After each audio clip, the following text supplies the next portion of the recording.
The following was recorded in front of a live studio audience at the Studio 21 Podcast Cafe. This is the United Podcast Network.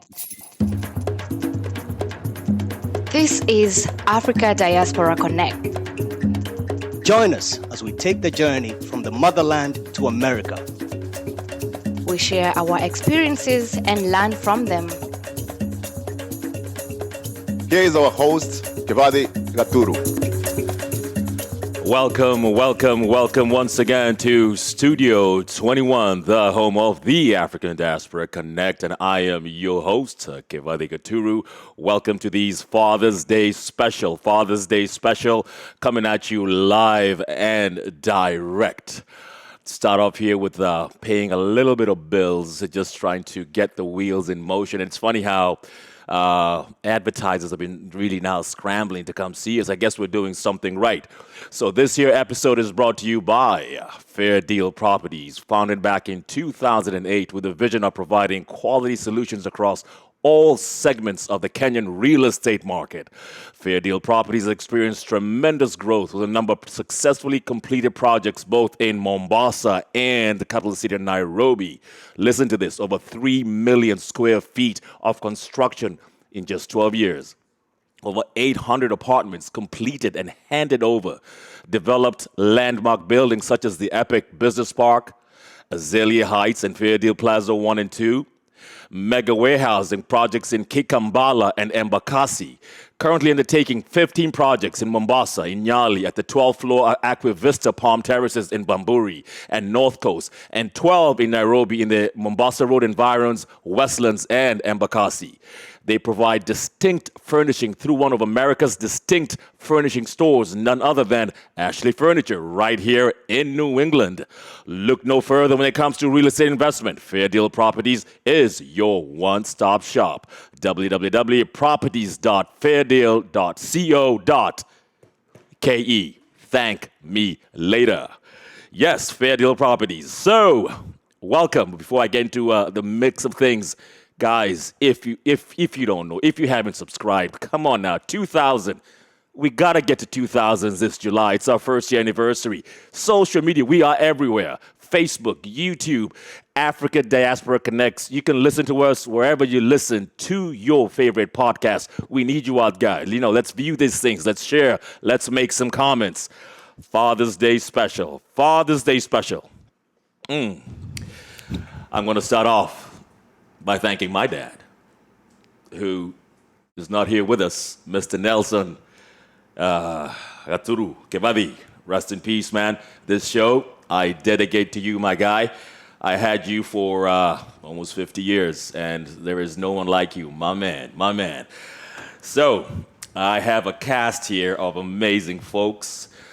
Gentlemen on my extreme left, we go back eons, and we have raised some fabulous children that will be introduced here, going back to well over 2 decades that we've known each other.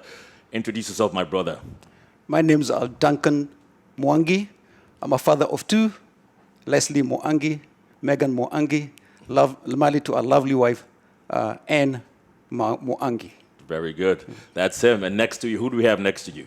Hello, I'm Leslie Mwangi. I'm his daughter. You're his daughter. And who do we have after that? Hello, I'm Meggan Mwangi. You probably remember me from the student episode a little while ago. Yes, we do. Yeah. Yes, we do. And who are you? Hello, I'm Vanessa, and I am his daughter. You are my daughter, my pride and joy. And I'm your host, Kibathi Gaturu, a lovely father of 3 amazing kids. I got Vanessa Wajiko Kibathi. I got Brandon Gaturu Kibathi. And I got Miss One and Only, Abigail Wagari Kibathi. There we go. It's a Father's Day thing today, guys. And ladies, I know you always get nervous, so they were asking me earlier, my audience, so asking me what are we going to talk about. I'm like, guys, you've had all your life to think about what to talk about your dads. We hope you guys hold us in some esteem. At least we hope that. I'm going to start with you right next to me here. Sunday's Father's Day, all right? Audience, I think Father's Day is every day. As far as I'm concerned, it's every day of the year, 365. But they give us this one day to call our own. I'll take this one day. Sunday's Father's Day. what does Father's Day mean to you in general, Vanessa? What does Father's Day mean to you, if anything? Do you cook for me? On occasions when you behave. So what is Father's Day to you? It's Father's. What is that? What comes to mind? I think it's just a day to just honor your father or your mother if you don't have a father, and just to show them how much you appreciate them and love them for all the sacrifices that they've done for you. All right, sacrifices we've done, and those are many. I mean, Mr. Duncan, I think we've made some sacrifices. What would you say? I guess we've done well with the help of God, whom we trust and believe. It's a long journey. Yeah. We've come a long way, as you say, 20 years. Yeah. It's a lot of sacrifice. I remember when they first met. Yeah, yes, it was actually. I think it was in. She was born in December. You were born in October. Mm-hmm. And I think that picture we took together, the very first picture, must have been in maybe late December. No, January. Must yes. have been January. Yes. So you were like a month old, what you call, and Meggan was 3-4 months. Yeah. Yeah. And so I'm holding Meggan, and you're holding Shiko. Shiko. Oh, yes. Yeah. And then we had that picture we took. How many years later? 20 years. 20 years. No, sorry. 2017. 20 is years when- later. Yeah. 20 years later. 20 years later, Yeah. same thing. Me holding Meggan, and rather not we're brothers. We're sitting, she's on my lap like they did earlier, and Shiko's on your lap. But it's the transformation. 20 years. Fast forward that, becoming this beautiful ladies. Meggan, what does Father's Day mean to you? Well, Father's Day to me is, like Shiko said, honoring your father, whoever is your father figure in your life, and just celebrating him. Just, it's the day you get to show him off to your friends, your family, and just let him know how much you really appreciate all the work he's done for you, apart from any other day, Yeah. Leslie, anything you want to add on Father's Day? Anything special you like to say on Father's Pretty Day? much the same thing they said. Yeah. Just celebrating any father figure, male figure in your life who's done a lot for you. Yeah, and I think Shiko said this earlier. There are a lot of situations where there are single mother households who carry both that father figure and mother figure. So we applaud you as well, all you single ladies out there who've taken on both roles. It's no joke. It's quite the journey in of itself. So what generation are you guys? What do you guys call yourselves? What generation is this? Gen Z. Gen Z, Yeah. Gen Z, Gen Y, Gen Z, Gen Y.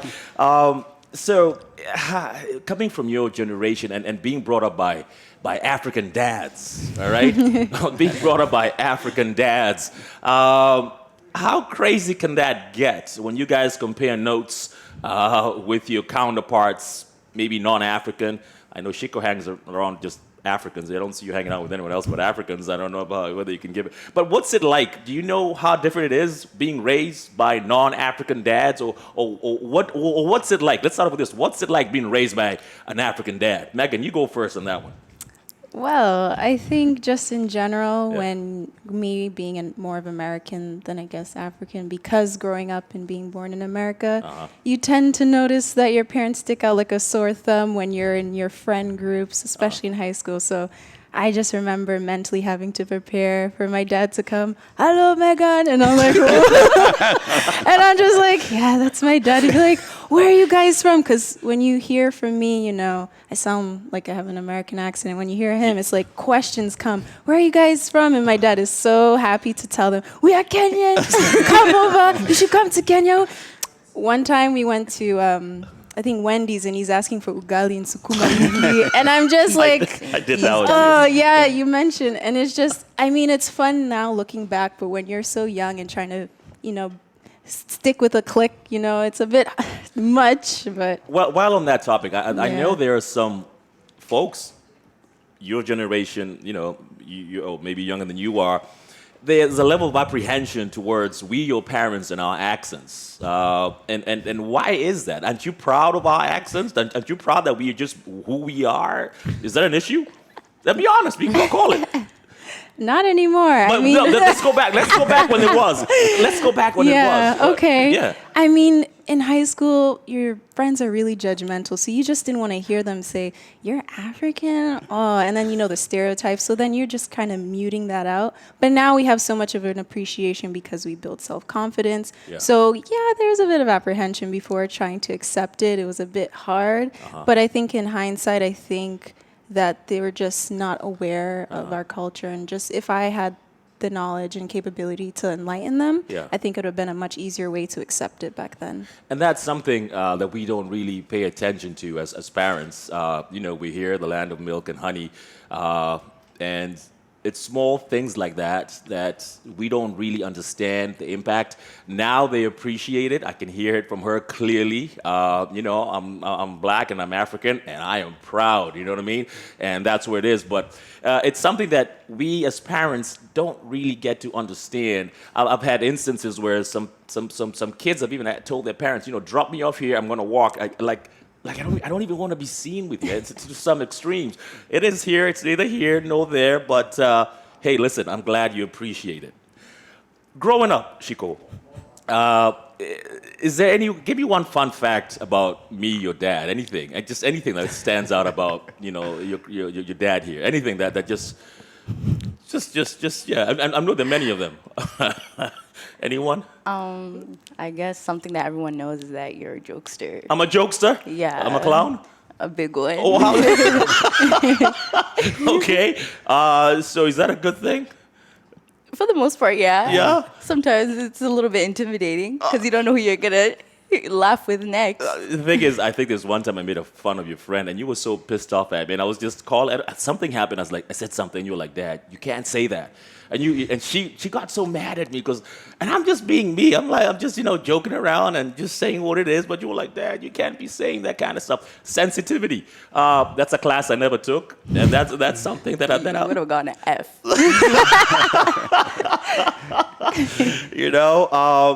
Any fun fact? Any one of you girls about your dad? Any one of you ladies? Any one fun fact about that man over there that you'd like to bring up? I think our relationship, me and him, is very funny because we butt heads a lot, and they are like the same person. They are the same person. They're the same person. But you're the person who I'm very different from them. So how do you get to adjust? How do you get to take it all in and make it flow? We just have to argue it out. And who wins? Always me. And Meggan cannot take it. Meggan does not like when we argue. She doesn't like it. I say it makes me anxious. They have never argued between themselves. Are you serious? They have never argued. Oh my God! This one and her brother. It's like Hutus and Tutsis back in the days. It's like these guys. But now things are different. But they still have their issues. These two. There's something else. Why am I lying? Where's your brother, by the way? Why is he on the show today? He has class. Oh, he has class? No, he didn't want to come because he didn't have his hair done. Oh my God, this guy gets, what does he get now in his hair? What's that stuff? Twist and He's got the braids. twist and he's not ready. I'm like, what? Get out of here, man. But it's a journey for us as well, raising children in these United States. Raising children in of itself, we've never done it until you guys, came around. So moving along. We like I said, me and him, we've pretty much grown up in America together, and I'm going to ask you a twofold question. Now you guys are young adults, okay? Do you, as your dad, we always want to know questions. Do you guys see yourself ever settling down and getting married and raising families? Is that something in your periphery? Shiko, you go first on that one. Let me brace for impact. I mean, yeah, definitely I would want a family of my own. When I'm ready, when I have my degrees, hopefully my loans are gone. So for you, what I'm hearing is you have phases. You have this particular phase you want to get through your education out of the way. I have a plan, yeah. You have a plan. Yeah, I definitely want to be prepared. I want to be able to support my children with whatever they want. I want to be able to say no, not because I can't get it, but because I want to say no. Okay. Yeah. Okay. Yeah. No. And that's key. I'll tell you something. As For fathers, those fathers out there with daughters, it's a different ball game. You know, a daughter is the most immaculate thing in the world to a father. You are our Achilles heel. You know, it is what it is, and it's just that bond between a father who's present and a daughter. There's nothing like it, and we'll go to the ends of the earth. And fathers, you're listening out there, you know the drill. And one of the hardest things is letting go.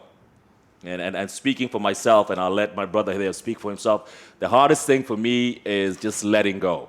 You know, it came to that point when, you know, I got to know you have a boyfriend. You know, and that's a topic, you know, growing up, I was like, how would I handle that? And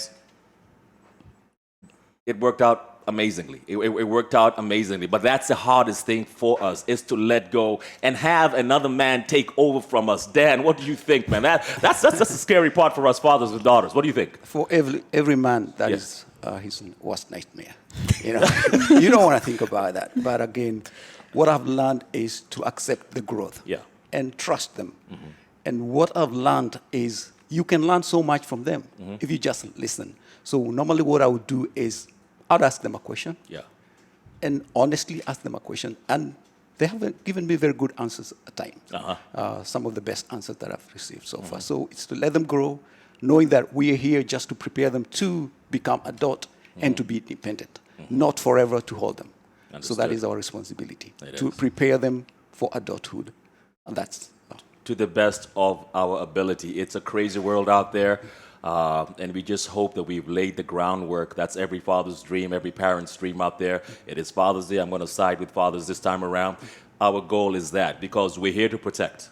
That's a father's role. We're here to protect. Absolutely. No matter what. We're here to protect. We're here to embrace. We're here to be there no matter what. And let me tell you something. When you guys turn 30 and turn 40, if we're still around, you'll still be our baby girls, no matter what. And that's just the way it is. And that's just what it is. And that's how just the world is. Now, this one is going to be a bit of a trickier question. All right? And this is the reason I'm asking this. In this day and age, marriages don't last for a lot of times. 50% of folks end up in divorces. I'm divorced, all right? And how does that, what kind of emphasis does that put on you guys when you see that your parents, in your situation, Chico, we'll speak of you and I, growing up in a household where it's a single parent? What's that like, and what projection does that give you when you someday grow up seeing how you're being brought up? Does that is it kind of jaded for you to some extent? Or how does that approach? It's a tough question. I feel like definitely, like when I was younger, I definitely saw marriage differently. Like for a long time, I didn't want to get married. And I know that. Yeah, and I used to tell you that. Like, I didn't want to get married. You've said that to me. But then after a while, like after I started to like learn about myself more and growing up and like seeing that things just happen, I definitely like changed my mind. And I was like, I'll definitely want to have a family, but I've learned the do's and the don'ts. Okay, yeah, and that's key. And folks, African Diaspora Connects, I mean, these are tough discussions, and this was that they don't know what I'm asking today. And this is coming from the heart here. Meggan, thoughts on that? Anything you'd like to add on to what Shiko just mentioned? Or what's your take on marriage in a situation where things happen to your parents?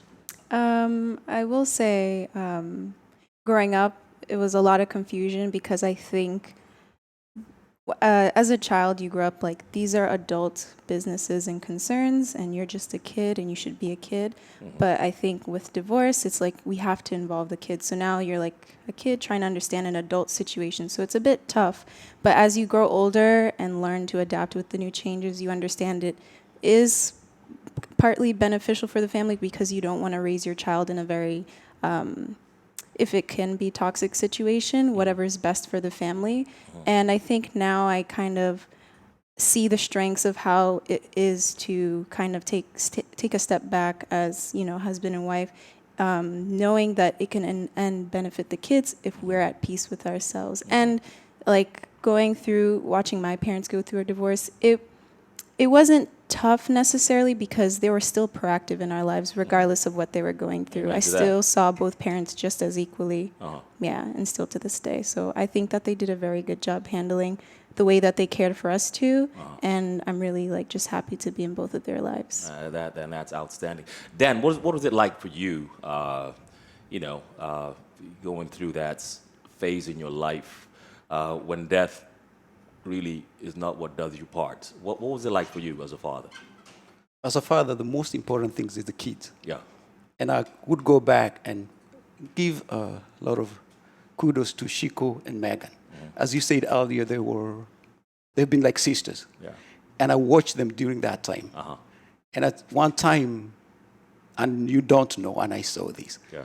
Shiko, your brother was asked some question, and you pulled him. They were very protective. The same thing with Meggan. She was very protective again towards her sister. I want to give you that. I noticed that you are very, very protective, and you did a good job. So they started being parents at a very early age on their lives. So, number one, if their kids are involved, that is the most important thing. And that is the goal to make sure that everything's worked for them. It's what do I do to make sure Meggan and Leslie are okay? Yeah. That is a paramount question. And for me, that was the most important thing. Everything else was secondary. Because I brought these two kids. They did not choose. They're here, and they have to be taken care of. Yeah. So for me, it's make sure they're well taken care of. Parents out here, you're hearing it right here from the African Diaspora Connect. It's not easy, especially with children involved, but just, I guess, being present at all times, and no matter what may happen, just being involved in their lives, that is mission critical. Fathers out there, fathers. I challenge you. I challenge the fathers out there because in most cases we are the weakest link. We are the weakest link. There are more than we can imagine when it comes to single mothers out there. Fathers, we need to step up, especially for the boy child. The boy child, that, in my mind, is an endangered species. And it's up to us men of valor, to stand strong and be there for them. And also being our brother's keepers. Not all men are created equal, all right? But just being at a point where let's be there for your brother. Your brother could be going through a lot of anguish.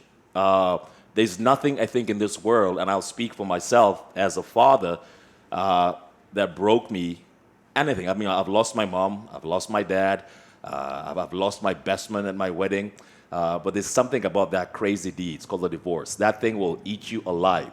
Don't let nobody lie to you. And just recovering from that in of itself is something that not too many men can handle. So be there for your brothers. Let's be your brother's keeper. So moving along, let's some fun things. Dan, tell me a fun fact. Any one of your kids yet? So growing up, just something that you always recollect about them growing up. Those two young ladies. There's something just stands out that just you sit back and you just smile. That just makes you just brightens your day, or you laugh. Yes, they are so different, but their different is their beauty. I will not change anything for that, because each one of them have their strong point. She is methodical, think through things. We go to a church. Who questions? We're on the same page. Meggan now believes it. Yeah. Easygoing, he doesn't question, whatever the preacher says, it's okay. Yeah, that's one thing. Another thing is they're loving girls. They're amazing girls. She was in Spain for 2 years, all by herself. Amazing. And she did wonderful. She did her college 4 years, and she going to her PA, and I'm very proud of her. I'm very proud of both of them. Yeah. So me and this one. Oh my God, we have. What's our relationship like? What how do we call it? Roommates. She'll always be the love of my life. There's no two ways about her. But she has a strong personality. This one has a strong personality. Her brother, he's like me. He's just always confused like her dad. You know, okay, what day is it? What am I supposed to do? But you love that boy. You know, that's my guy. That's my You guy. love your boy. That's my guy. But this one reminds me of the person she's named after, her grandmother. You never got to meet her and really get to, just get a feel for her. Amazing lady. But this one is a tough one. This one has always challenged me through thick and thin. Like even during COVID, I used to have these parties in the garage, and the next day I used to get scolded. I was like, Dad, you seriously, like Dad, you can't be. And guess what? In January, we all got COVID in the garage. So, yeah, she called it. She was like, Dad, you're messing up. But one fun fact I remember about her, she was young, and I think she had pissed me off. And she was like, I'm going to run away from home. She told me that I'm going to run away from home. I'm like, okay, run away from home. Let's see, run away. You know what she did? She got her little bag, little pink bag. She put all her little clothes in there, and she had a little teddy bear, and she started walking down the driveway. I had to chase after her. That's Chico for you. So, hey, listen, all I'm saying is someday when you get married, that guy better be ready because she don't play. Fatherhood. This is ordained by God. You know, being a father in of itself is a blessing. There are many men out there who have never been blessed with having a child in of itself, and so having this given to you, let's respect it and let's nourish it. There are places in your heart that you never knew existed until you have a child, until you love a child. There's nothing like that. And for all you fathers out there who are present, this show is dedicated to each and every one of you. Parting shots as we're winding down. I'm going to start for you, my brother Dan, and walk down. Anything you'd like to say and embrace about this amazing thing called fatherhood? Anything you'd like to say as we're winding down? If you're blessed enough to be a father, not only your children, it can be your brothers, sisters, family members, or friends. Yeah. Just pray that part the best way you. Yeah. It's an amazing thing to be a part of growth, and make an impact on these children's life. So I think it's a good thing. Try and make an impact on those people who have children around them. And as he said earlier, boy's child. Kindly, to take care of them. The boy child, absolutely. Leslie, any parting shot, anything you'd like to add on to Father's Day as we're winding down, anything? I just want to say thank you for being my father. I know it's very easy for men to be able to step away from their children, and I'm very grateful that you didn't and that you stayed in our lives. And I don't tell you this enough, but I love you, and I'm very grateful for everything you do for me, and I'm proud of all your accomplishments and your real estate in Kenya and everything. Thank you so much. Love you, Leslie. I love you too. Maggie. Oh, Father. Honestly, I was just told recently by my sister that, lately this year, I've been told I'm so like him. And it's hard to see those things, but I have to fully admit, I see myself like you, and I'm so happy and comfortable like that because he's just so fun and really a cool person to just chat with. I have so many deep conversations with him. He's my go-to guy. When I decided to move out on my own, I called him immediately. I was like, I feel like I can't make a decision without him, a big one. He's my go-to, so I want you to know that you're my best friend, and I love you, and I'm just so happy and proud of the man that you've become, and I can't wait for you to raise my kids. I don't know about that. That's another show. That's a show for another day. That's another story for another day. That's another story for another day. Okay. All right. Well, Kibathi, what about you? So I'm speaking to you. Yeah. Am I speaking to all the fathers? You're speaking to me, all the fathers. I don't know. It's up to you. It's your playground. You call it. For all the fathers, just being present is very important in your child's life because there's a lot of things that you might not know that they're going through that they need you there, physically. So not only just a phone call, not only just sending them a gift, but being there presently is very important in a child's life, even in their adult life. So be present if possible. And then to you, I appreciate you for all that you've done for me for the 22 years of my life. I know it's been tough. I know we've been through a lot. I know we bump heads. But I know one thing, you'll always be there for me. If I was to call anybody to come help me in a serious situation, it would be you. Yeah. And I just love you a lot. And I appreciate you, even though I don't say it enough. I remember, and thank you so much. I love you too. And I remember a few years ago, you had this paradigm shift when God became a centerfold, a center, in your life, and you sat me down in the dining table, and the first thing you did was you kind of apologized to me. You remember you said that like that, you're like that, it hasn't been easy, but I'm in a different phase in my life, and I'll never forget that day. And you're like that, you've just always been there, and let me tell you. It's things like those that keep us going. I don't care how much money you make. I don't care how successful you are. If you're not grounded, for me as a dad, if you don't have this grounding of your children, and where you have a situation where you have that connection, I still think you're empty. And that's just my 2 cents. There is nothing in this world, and dads out there, Father's Day, dads, men, this is it. That word, Father, who art in heaven, hallowed be thy name. We are their fathers here on this earth. And we have been given a mission for a very short window. You think about it.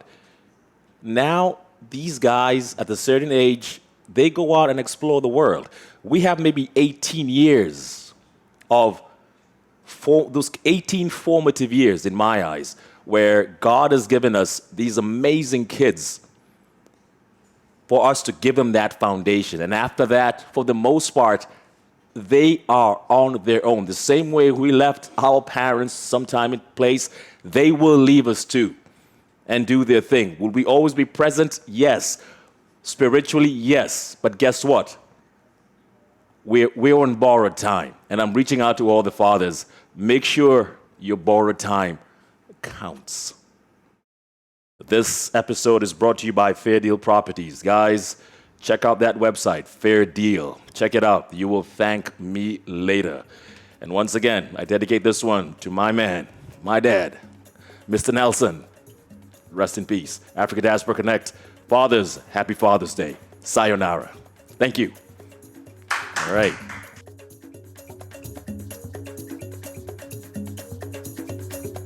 The views and opinions expressed by the hosts, guests, or callers of this program do not necessarily reflect the opinions of the Studio 21 Podcast Cafe, the United Podcast Network, its partners, or affiliates.